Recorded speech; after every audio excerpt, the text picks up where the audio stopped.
Laudetur Jesus Christus, loué soit Jésus-Christ. On trouve dans la littérature une source intarissable de sagesse qui s'enrichit au fil des ans et des siècles par de nouvelles publications. Doit-on vieillir pour comprendre quelque chose en politique? Certes non, on peut apprendre. Il arrive que l'histoire contemporaine et l'actualité nous servent des pages et des faits que nous pouvons mieux saisir en examinant les écrits du passé. Tel est le cas de ce qu'on a appelé droit de cuissage, de plus en plus dénoncé par des femmes dans certaines sociétés dont la voix ne porte pas suffisamment. En fait, il s'agit d'une exploitation violente du corps de la femme pour des buts machiavéliques à des fins politiques. Pour vous permettre de mieux saisir de quoi il s'agit, j'emprunte l'histoire du mariage de Figaro de la littérature française, illustrée par Beaumarchais au XVIIIe siècle dans un classique théâtral. Il était une fois dans un grand château entouré de jardins fleuris, un jeune homme nommé Figaro. Il était solide, suffisamment joyeux. Il travaillait comme valet pour le comte Almaviva, un noble puissant, mais un peu trop sûr de lui. Figaro était amoureux d'une jeune fille nommée Suzanne, travaillant dans la même cour, une servante douce et vive qui travaillait auprès de la comtesse, l'épouse du comte. Figaro et Suzanne ont commencé à s'aimer. On pourrait dire, en utilisant le langage d'aujourd'hui, ont commencé à flirter. Mais ils se sont aimés suffisamment fort pour vouloir se marier. Mais voilà, le comte, lui, il avait autrefois promis d'être un bon seigneur et qu'il allait encadrer son personnel comme un bon père. Hélas, il avait conçu un vilain projet. Il voulait empêcher ce mariage et séduire lui-même Suzanne. Il pensait que parce qu'il était noble, il pouvait faire ce qu'il voulait, quoi. Il se souvint alors d'une vieille coutume, bien injuste, mais que l'on connaissait, que l'on appelait donc dans le temps le droit de la première nuit.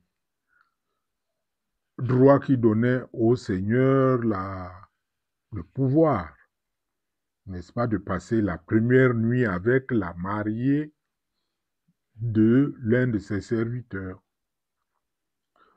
Même s'il lui avait promis autre chose, il voulait quand même tricher en secret. Mais Suzanne n'était pas seule. Avec Figaro et la comtesse, elle prépara un plan bien rusé. Un soir, ils décidèrent de tendre un piège au comte. Suzanne fit semblant d'accepter son rendez-vous dans le jardin, loin des fortes lumières, mais c'est la comtesse qui se rendit à ce rendez-vous déguisée en servante. Le comte, tout fier, arriva dans l'ombre et se mit à parler d'amour avec sa propre femme sans le savoir. Quand la vérité éclata, le comte fut très honteux. Il comprit qu'il avait été injuste et orgueilleux et que son vilain plan avait échoué. Alors, devant tout le monde, il demanda pardon à la comtesse et accepta le mariage entre Figaro et Suzanne. L'on peut bien imaginer que quelques exemples marquants, même dans la Bible, auraient pu influencer l'auteur de cette pièce parce que on y décrit des cas où des hommes de pouvoir ou des figures influentes ont été impliqués dans des tentatives ou des actes même d'abus sexuels. Déjà en Genèse 39, Joseph, esclave en Égypte, devient intendant dans la maison de Potiphar, un officier du Pharaon. La femme de Potiphar tombe amoureuse de Joseph. Elle tente à plusieurs reprises de le séduire. 39, verset 7. Joseph refuse par fidélité à son Dieu et à son maître. La femme l'accuse alors faussement et Joseph est jeté en prison. Autre lieu, autre temps, David et Bethsabée. En 2 Samuel 11, le roi David aperçoit Bethsabée, femme du militaire Uri, un capitaine d'armée, au front. Elle était en train de se baigner. Il la fit donc venir au palais par contrainte et la viola pratiquement. C'est ainsi qu'elle tomba enceinte. Pour cacher son acte, le roi David fait tuer Uri sur les fronts les plus violents au combat. Ce péché entraîne de graves conséquences dans sa famille et même dans la suite de l'histoire sainte. Je citerai encore 2 Samuel 13 qui expose Amnon, fils de David, qui lui tombe amoureux de sa demi-sœur Tamar. Aussi, il la fait venir sous prétexte de maladie, puis la viole. Tamar est déshonorée et son frère Absalom, furieux, finira par tuer Amnon, un fratricide bien grave. La liste est longue. Dans chacun de ces récits, le pouvoir est utilisé pour dominer ou manipuler sexuellement. Toutes ces histoires montrent que Dieu prend parti pour les victimes et que la justice finit toujours par triompher, même si elle tarde aux yeux des hommes. Amis auditeurs, n'oubliez pas de partager nos podcasts. C'est désormais la seule possibilité, en tout cas la possibilité la plus fine pour contourner la censure dont ce type de thématique souffre sur la plateforme dans laquelle nous travaillons. Partagez donc nos podcasts et n'oubliez pas de marquer le pouce en l'air si vous avez suivi.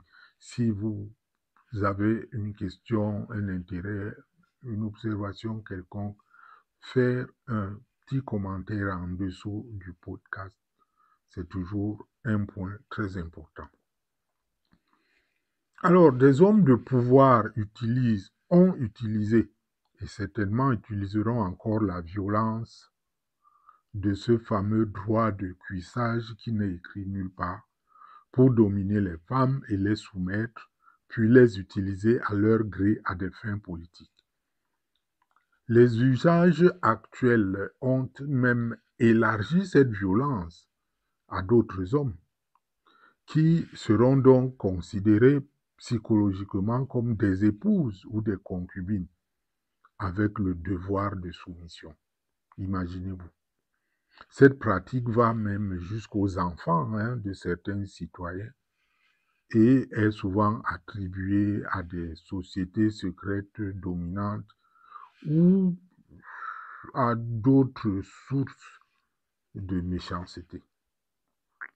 C'est là où surgit le lien entre le sexe et le mysticisme sataniste.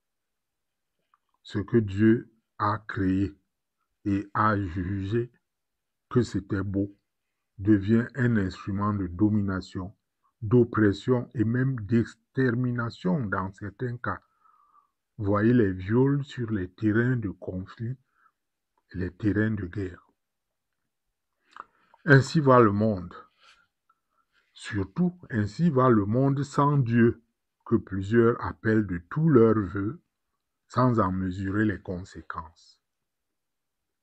À bon entendeur, salut. Loué soit Jésus-Christ.